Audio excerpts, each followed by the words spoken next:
Hello students, welcome back. देखिए, पिछले वाले लेक्चर में देखा था आपने सेंटर लाइन मेथड के मतलब सेंटर लाइन मेथड किस तरह से काम करता है।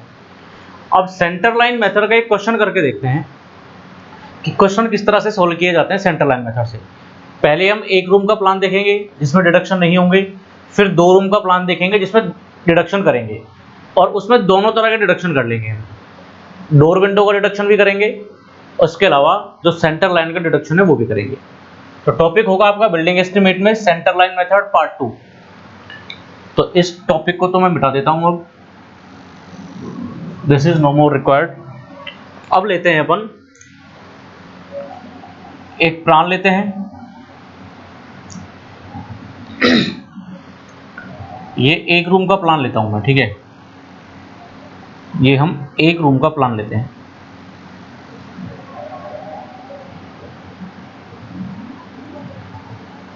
ये कोई रूम है,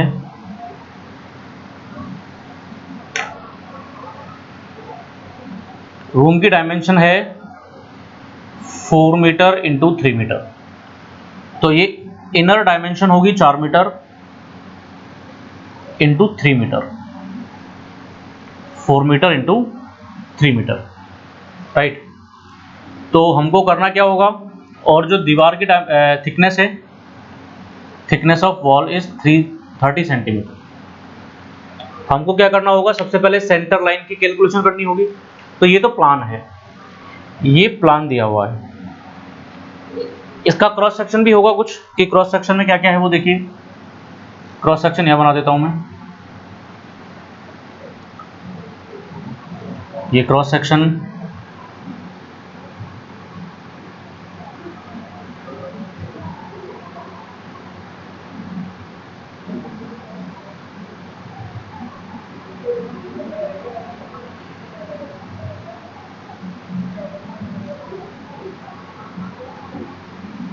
ये इसका क्रॉस सेक्शन है।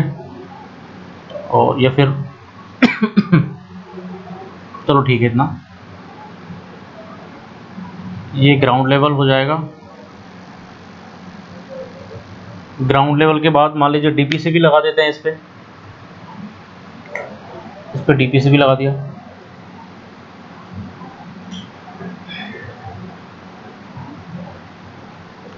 डीपीसी कहाँ लगाया जाएगा, प्लिंथ लेवल पे, क्लियर।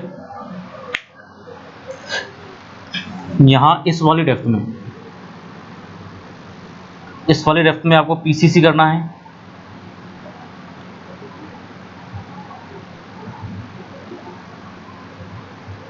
ये छोटे छोटे ट्राइंगल और डॉट्स ये दिखाते हैं कंक्रीटिंग को, क्लियर। इसके अलावा बाकी जो फाउंडेशन है, फाउंडेशन किस टाइप बचा, ये जो प्लिंथ, बाकी का ये फाउंडेशन, इस सब में मैसनरी हुआ है। ये जो इस तरह से दो लाइंस खींची होती हैं, ये मैसनरी को डिनोट करती हैं। इस तरह से जो दो लाइंस खींची होती हैं, ये मैसनरी को डिनोट करती हैं। और ये सुपर स्ट्रक्चर, इस सुपर स्ट्रक्चर में भी मैसनरी है, इस सुपर स्ट्रक्चर में भी मैसनरी है, क्लियर। अगर अपन डायमेंशन की बात करें तो ये डायमेंशन मान लेते हैं 1.1 मीटर, ठीक है। ग्राउंड लेवल से यहां तक का डायमेंशन मान लेते हैं 1 मीटर। ये वाला डायमेंशन आप मान लो 0.7 मीटर, ये 0.6 मीटर मान लो। यहां से यहां तक का डायमेंशन मान लो 0.4 रह जाएगा, 0.4 मीटर। यहाँ से यहाँ तक का डायमेंशन मान लीजिए आप 0.5 मीटर। और डीपीसी से ऊपर का जो सुपर स्ट्रक्चर है उसका डायमेंशन मान लीजिए आप 4 मीटर, क्लियर। इसके अलावा जो फर्स्ट स्टोरी है ये फाउंडेशन में, इसके डायमेंशन भी आपको चाहिए होगी। जैसे ये 30 सेंटीमीटर है तो ये वाला डेप्थ, ये वाला थिकनेस कितना होगा, ये थिकनेस होगा 30 सेंटीमीटर, क्लियर। इसको अपन मान लेते हैं 60 सेंटीमीटर यहाँ से लेके यहाँ तक, और ये वाला डायमेंशन मान लेते हैं अपन 50 सेंटीमीटर, क्लियर। तो ये आपको क्रॉस सेक्शन की डायमेंशंस दी हुई है। हमको काम करना है प्लान और क्रॉस सेक्शन दोनों पे। प्लान क्या काम आएगा? प्लान हमारे काम में आएगा सेंटर लाइन की लेंथ कैलकुलेट करने के, और ये जो क्रॉस सेक्शन है ये क्रॉस सेक्शन काम में आएगा कि अलग अलग चीज की क्वांटिटी कितनी होगी। अर्थवर्क एक्सकेवेशन में कितना होगा, फिर पीसीसी कितनी होगी, फिर स्टोन मेसनरी मान लीजिए ये जो है ग्राउंड लेवल से नीचे या प्लिंथ लेवल से नीचे, बिलो प्लिंथ लेवल ये तो स्टोन मेसनरी है, below plinth level stone masonry है, और जो सुपर स्ट्रक्चर है सुपर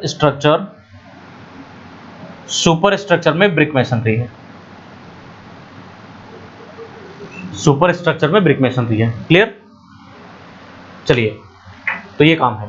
सबसे पहला काम होगा हमारा सेंटर लाइन कैलकुलेट करने का, मतलब सेंटर लाइन की लेंथ कैलकुलेट करने का। ठीक है, अगर तुम यहाँ पे चाहो तो एक डोर भी लगा सकते हो। अगर हम चाहें तो मैं इसी में डिडक्शन कर देता हूँ, इसमें एक डोर लगा देता हूँ, इसमें एक दरवाजा बना देते हैं कमरे में। ये लीजिए, इसमें एक दरवाजा बना देते हैं, इसमें डोर बना देते हैं। क्लियर? कोई दिक्कत नहीं है। तो एक डिडक्शन साथ में हो जाएगा। अब क्या करें, सबसे पहले आपको सेंटर लेंथ चाहिए, सबसे पहले हमें सेंटर लेंथ चाहिए। तो सेंटर लेंथ की कैलकुलेशन कर लो।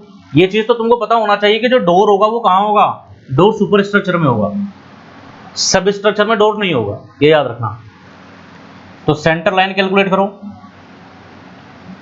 सेंटर लाइन, ये वर्टिकल लाइन हो जाएंगी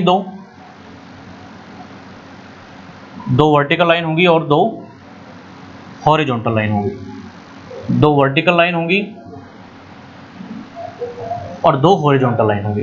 क्लियर है? तो यहां से यहां तक के डिस्टेंस 4 मीटर, तो ये 0.15 और 0.15 कितना हो जाएगा 4.3, और इसी तरह से ये कितना हो जाएगा 3.3, 4.3 एंड 3.3। तो total length of centre line would be 2h plus 2v। Total length of centre line, इसको यहां पे लिख देता हूं मैं, total length of centre line would be 2 into 4.3 plus 2 into 3.3, तो ये तो हो जाएगा 8.6 प्लस 6.6, तो this comes out to be 15.2 metre. तो L का वैल्यू आ गया 15.2 मीटर। क्लियर? इतना काम कर दिया। अब ये जो प्लान है आपका, ये प्लान सेंटर लाइन मेजरमेंट के काम आया। अब इस प्लान का कोई काम नहीं है। अब हमको काम करना है इस क्रॉस सेक्शन के ऊपर। अब आपको काम करना है इस क्रॉस सेक्शन के ऊपर। देखिए, जो दो अलग अलग मेथड है हमारे एस्टिमेट के, building estimate, centre line method और long wall short wall method, दोनों में टेबल किस तरीके का बनता है वो भी याद रखना, वो फॉर्मेट भी पूछ लिया जाता है। जो सेंटर लाइन मेथड है, सेंटर लाइन मेथड का जो टेबल होता है उसमें देखिए कितने कॉलम होंगे। सबसे पहले होगा सीरियल नंबर, फिर आइटम, आइटम क्या है, आइटम के बाद लेंथ, लेंथ के बाद विड्थ, इसको विड्थ लिख देता हूं मैं, फिर हाइट, हाइट बोल दो या थिकनेस बोल दो, एक ही बात है, या फिर total quantity. L B H इसी फॉर्म में होंगे, पहले लेंथ होगा, फिर बी होगा, फिर एच होगा। ये जो एल बी एच है वो इसी फॉर्म में होंगे। क्लियर? सॉरी, ये थिकनेस नहीं होगा, ये हाइट ही होगा, यहाँ पे हाइट होगा। अब देखिए, सबसे पहले आपने क्या काम किया, सबसे पहले हम एक्सकेवेट करेंगे, क्योंकि आपको कंस्ट्रक्शन शुरू करना है इस फाउंडेशन से। तो सबसे पहले एक्सकेवेशन करोगे, और एक्सकेवेशन मैं नाम लिख देता हूं यहाँ पे कि अर्थ work in excavation, earth work in excavation. Clear? तो सबसे पहला काम तो क्या है कि अर्थ वर्क। अब एक्सकेवेशन कितना किया, किस विड्थ में एक्सकैवेट करोगे आप, कितने चौड़ाई में एक्सकैवेट करोगे?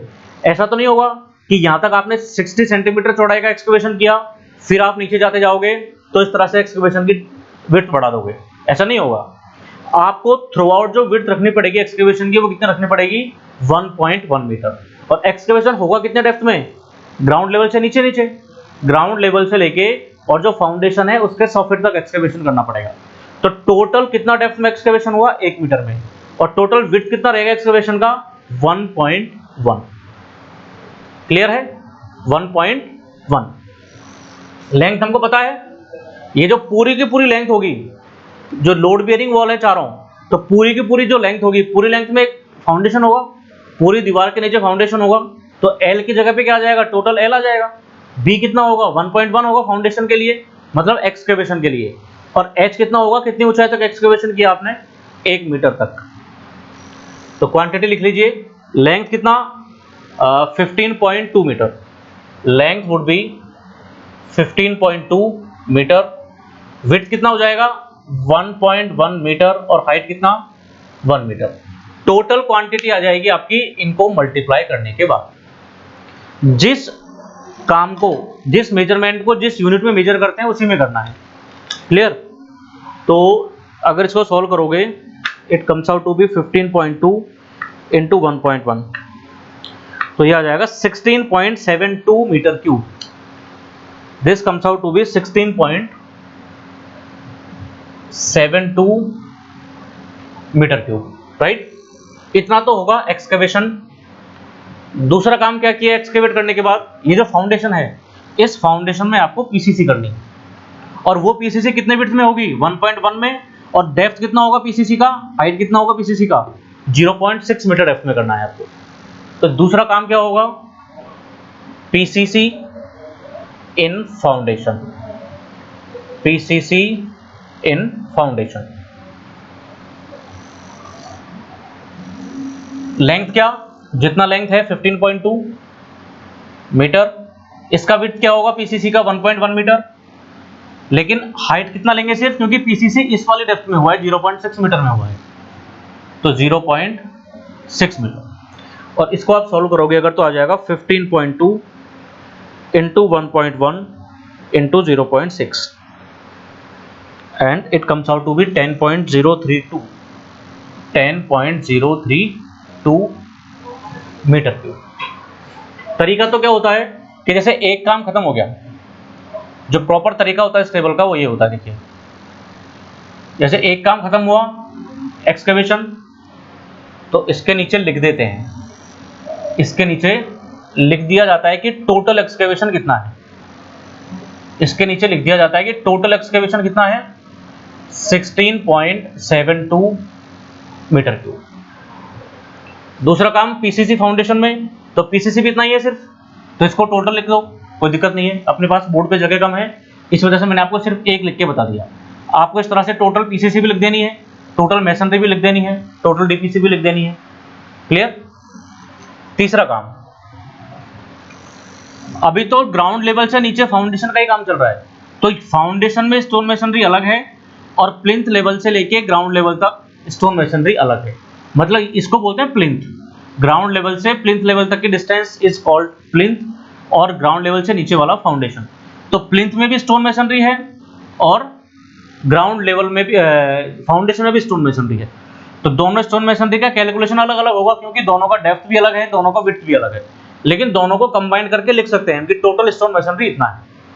तो पहला स्टोन मैसनरी है किसमें? फाउंडेशन में। पहला stone masonry in foundation, stone masonry in foundation.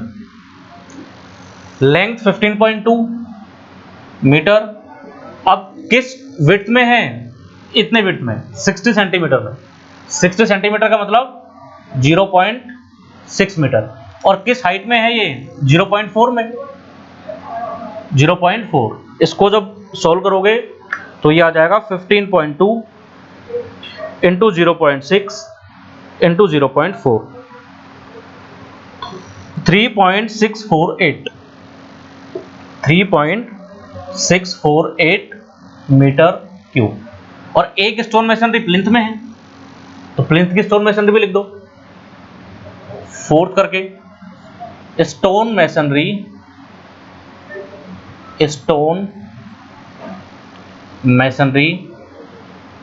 In plinth, length 15.2। अब ये कितने में है? डेप्थ में, सॉरी विड्थ भी इसका 0.5 है और इसका डेप्थ भी 0.5 है, तो 0.5 इसको एडअप करोगे अगर तो 15.2 into 0.5 into 0.5 and it comes out to be 3.8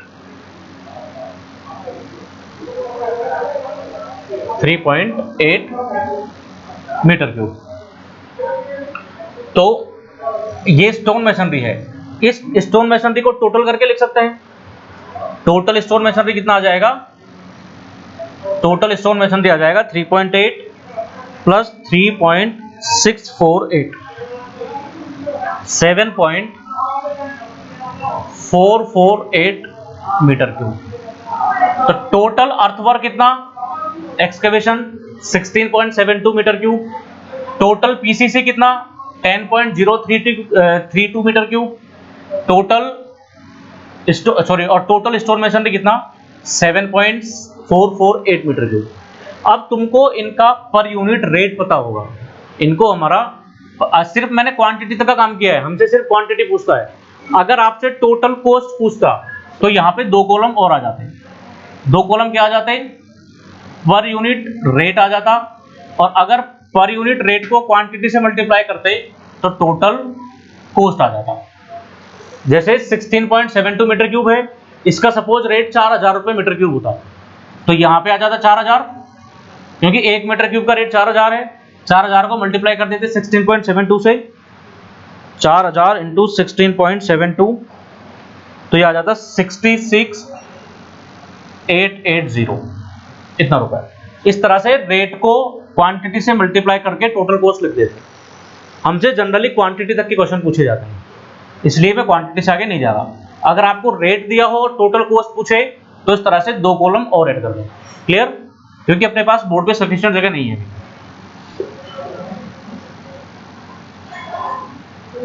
ठीक है, अब क्या किया? अब आप यहां तक आ गए। यहां तक आने के बाद हमने किया डीपीसी। यहां तक आने के बाद क्या किया? डीपीसी किया आपने। डीपीसी में मैंने बताया कि थिकनेस काउंट नहीं किया जाता। डीपीसी मीटर स्क्वायर में मेजर होता है, एल इंटू बी। तो एल कितना? 15.2, और कितने बी कितना होगा? डीपीसी यहाँ पे किया गया है 50 सेंटीमीटर पे, तो ये हो जाएगा 0.5। तो this comes out to be 15.2 into 0.5, 7.6 metre square. तो 7.6 मीटर स्क्वायर क्या है? 7.6 मीटर स्क्वायर है डीपीसी। क्लियर? अब अपन चलते हैं सुपर स्ट्रक्चर की masonry. Masonry in super structure, और वो कौन सी है? वो ब्रिक मैसनरी है। Brick masonry in super structure. Brick masonry in super structure. तो ब्रिक मैसनरी का लेंथ भी 15.2 होगा। ब्रिक मैसनरी का विड्थ कितना है? 0.3 सेंटीमीटर, और हाइट कितना है? 4 मीटर। कितना आया? 15.2 इंटू 0.3 इंटू 4, 18.24 मीटर क्यूब।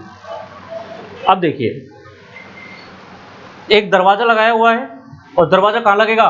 दरवाजा इस डीपीसी के ऊपर ही लगेगा। तो जिस डायमेंशन में दरवाजा लगा हुआ है उस डायमेंशन में मैसनरी नहीं है। हमने क्या किया? हमने कंप्लीट मैसनरी कैलकुलेट किया है। इस कंप्लीट मैसनरी में से आपको डोर के लिए और उस डोर के ऊपर लिंटर लगा होगा, उन दोनों का डिडक्शन करना है।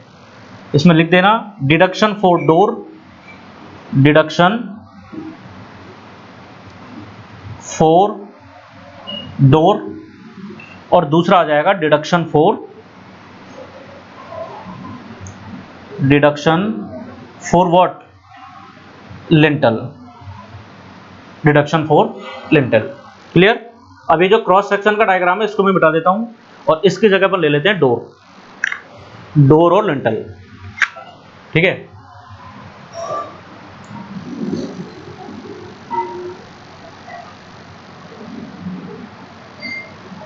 तो हम मिनिमम साइज का डोर लगा देते हैं, हम मिनिमम साइज का डोर लगा देते हैं। डोर की मिनिमम साइज होती है 1.2 मीटर, या सॉरी 2 मीटर इंटू 1.2 मीटर। तो 2 मीटर तो होता है इसका हाइट और 1.2 मीटर होता है विड्थ। और ये लगा हुआ कहाँ पे है, पूरी दीवार में। जैसे ये दीवार है, इस दीवार में आपने ये डोर लगा दिया, तो ये डोर आर पार पूरी दीवार में लगा हुआ है, मतलब इसका थिकनेस भी कितना होगा, इसमें जो h आएगा, h की जगह क्या आएगा, थिकनेस आएगा, क्योंकि l हो गया, b हो गया और h की जगह पे क्या आ जाएगा, थिकनेस आ जाएगा। तो किस थिकनेस में है, पूरे के पूरे दीवार की थिकनेस में है ये। तो इस दीवार दरवाजे का थिकनेस क्या होगा, 0.3 मीटर होगा। ठीक है, इसके अलावा तो जो डायमेंशन लोगे, तो टोटल डायमेंशन आएगी डोर की, वो कितनी आएगी, 2 metre into 1.2 metre into 0.3 metre. ये डोर की डायमेंशन होगी टोटल। अब इस डोर के ऊपर लिंटर लगा हुआ है, इस डोर के ऊपर लिंटर लगा हुआ है। अगर तुमको डायमेंशन दिया हुआ नहीं हो डोर और लिंटल का, तो मैं स्टैंडर्ड डायमेंशन दे रहा हूं, आपको यही लेनी है। लिंटल की डायमेंशन है, मान लीजिए 2.4 मीटर इंटू 0.12 मीटर। 2.4 मीटर ये लेंथ और 0.412 मीटर ये, और लगा हुआ कहाँ पे है, पूरे के पूरे थिकनेस पे लगा हुआ है। तो इसका डायमेंशन क्या हो जाएगा, 2.4 इंटू 0.12 इंटू 0.3। और ये जो इतनी डायमेंशन है, इतनी डायमेंशन में मेसनरी नहीं हुई है। और आपने जब ये मेसनरी काउंट किया तो क्या किया कि इसकी जगह भी मेसनरी थी, इसकी जगह भी मेसनरी थी। तो इतना हमको डिडक्शन करना है। और हमेशा डोर विंडोज का डिडक्शन कहां से होगा, ऑलवेज फ्रॉम सुपर स्ट्रक्चर। तो अगर डिडक्शन फॉर डोर करेंगे तो डोर के लिए एल क्या आएगा, 2 मीटर, 1.2 मीटर एंड 0.3 मीटर। इसी तरह से लिंटल के लिए 2.4, 0.12 इंटू 0.3। तो इसको जोड़ भाग के गुणा भाग कर लो इसका। तो डोर का डिडक्शन होगा 2 इंटू 1.2 इंटू 0.3, तो ये आ गया 0.72, ये आ गया 0.72 मीटर क्यूब। इधर ये आ जाएगा 2.4 इंटू 0.12 इंटू 0.3, ये आ गया आपका 0.0864 मीटर क्यूब। तो जो टोटल मेसनरी रहा, वो टोटल मेसनरी कितना रहा, इसको माइनस कर दो दोनों को। तो टोटल ब्रिक मेसनरी, कौन सा masonry, total brick masonry, how much, 18.24 minus 0.72 minus 0.0864, ये आ गया 17.4336 मीटर क्यूब। ये तो एग्जैक्ट वैल्यू है, ये क्या है, ये एग्जैक्ट वैल्यू है। अगर तुमको ध्यान हो तो कल हमने एक रिकमेंडेशन पढ़ी थी कि अगर ओपनिंग का साइज 3 मीटर स्क्वायर से कम है तो जनरली डिडक्शन नहीं करते हैं, जनरली डिडक्शन नहीं करते। अगर इस डोर का ओपनिंग 3 होता, अगर इस डोर का ओपनिंग 3 मीटर स्क्वायर होता, तो जब इसको 0.3 से मल्टीप्लाई करते तो कितना आता, 0.9 मीटर क्यूब, तो 1 मीटर क्यूब से भी कम। तो ये कोई बहुत ज़्यादा फर्क नहीं होता है। तो इसीलिए हमने कल रिकमेंडेशन पढ़ी थी, ये एग्जैक्ट आंसर है। अगर ऑब्जेक्टिव में पूछा जाए कि कहां तक कि हम ओपनिंग का डिडक्शन नहीं करते, उसकी रिकमेंडेशन हमने कल देखी थी कि अगर मान लीजिए 0.5 मीटर स्क्वायर से कम ओपनिंग है तो बिल्कुल भी नहीं करते, 0.5 मीटर स्क्वायर से 3 मीटर स्क्वायर तक है तो एक फेस का करते हैं, ठीक है, और अगर 3 मीटर स्क्वायर से ज्यादा हो तो प्रॉपर करते हैं। क्लियर है। तो डोर विंडो का ओपनिंग का डिडक्शन किस तरह से किया जाता है वो भी हमने देख लिया। ये सिर्फ एक प्लान का था जिसमें सेंटर लाइन में कोई भी डिडक्शन नहीं था। नेक्स्ट वीडियो जब करेंगे उसमें 2 रूम प्लान का करेंगे जिसमें डिडक्शन होगा, जिसमें हर बार डिडक्शन होगा। हर बार ये लेंथ 15.2 नहीं आएगी, हर बार ये लेंथ अलग अलग आएगी, क्योंकि टी जंक्शन की वजह से सेंटर लाइन से आपको डिडक्शन करना पड़ता है। इसमें सिर्फ इतना ही। Thank you so much, have a good day.